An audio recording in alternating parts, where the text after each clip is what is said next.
Ahmedabad airport પર customs વિભાગે દુબઈથી આવેલા એક શખ્સ પાસેથી કુલ 96 લાખ રૂપિયાનું સોનું ઝડપ્યું છે।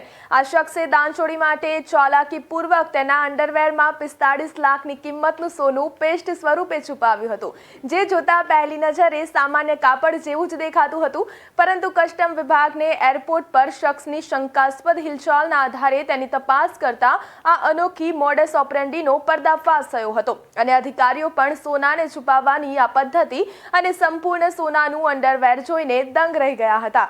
અમદાવાદ એરપોર્ટ પર કસ્ટમ્સ વિભાગના એર ઇન્ટેલિજન્સ યુનિટે સોનાની દાણચોરીના એક રેકેટનો પર્દાફાશ કર્યો છે। કસ્ટમ વિભાગના અધિકારીઓએ દુબઈથી સ્પાઇસ જેટની ફ્લાઇટની અંદર અમદાવાદ પહોંચેલા એક શખ્સને અટકાવીને તપાસ હાથ ધરી હતી। તપાસ દરમિયાન શખ્સ પાસેથી 24 કેરેટ શુદ્ધતાની 2 આખી સોનાની લગડીઓ અને એક કાપેલી લગડી મળી આવી હતી। આ સોનાનો જથ્થો મુસાફરે ચાલાકીપૂર્વક પોતાના ખિસ્સામાં રાખેલા પર્સમાં છુપાવ્યો હતો। આ જપ્ત કરાયેલા 324.140 ગ્રામ સોનાની અંદાજિત બજાર કિંમત 51,73,274 જેટલી થાય છે।